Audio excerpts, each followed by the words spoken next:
ତୋରି ପାଇଁ ତୋ ପାଇଁରେ ଦେଖିବେ।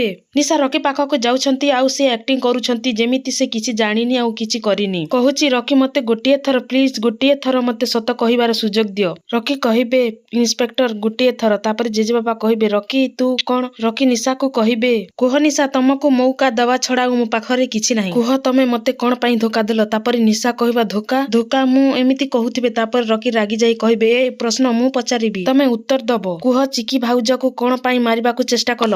ନିଶା ପୁଣି ଥରେ ମିଛ କହୁଛନ୍ତି ନାଇଁ ନାଇଁ ରକି ତମେ ମତେ ଭୁଲ ବୁଝୁଛ। ମୁଁ ଦିଦିକୁ ମାରିବା ପାଇଁ ଚାହୁଁନଥିଲି, ମୁଁ ତାକୁ ବଞ୍ଚେଇବା ପାଇଁ ଚାହୁଁଛି। ଆଉ ସେ ସବୁ ନିନ୍ଦାକୁ ସେ ରଞ୍ଜନ ମୁଣ୍ଡରେ ଲଦିଦବ ଆଉ କହିବ ଏଇ ରଞ୍ଜନ ମତେ ଧମକ ଦେଇଥିଲା ସେଠିକୁ ଯିବା ପାଇଁ। ଇନ୍ସପେକ୍ଟର ୟାକ ପ୍ଲିଜ ଚେକ୍ କରନ୍ତୁ ୟାଙ୍କ ପାଖରେ କିଛି ଗୋଟେ ହତିଆର ବାହାରିବ।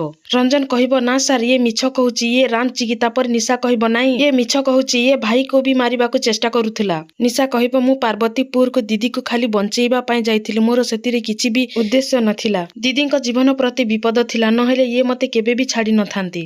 ମୁଁ ଖାଲି ଦିଦିକୁ ବଞ୍ଚେଇବା ପାଇଁ ମିଛ କହୁଥିଲି ରକି, ଆଉ ସେଥିପାଇଁ କିଛି ବି ନୁହଁ। ତେବେ ଦର୍ଶକ ବନ୍ଧୁ ଆପଣମାନଙ୍କୁ କେମିତି ଲାଗୁଛି? ନିଶା ମିଛ କହିକି ବଞ୍ଚିଯିବ ନା ତା କଲା କର୍ମର ପାପ ସେ ଭୋଗିବ?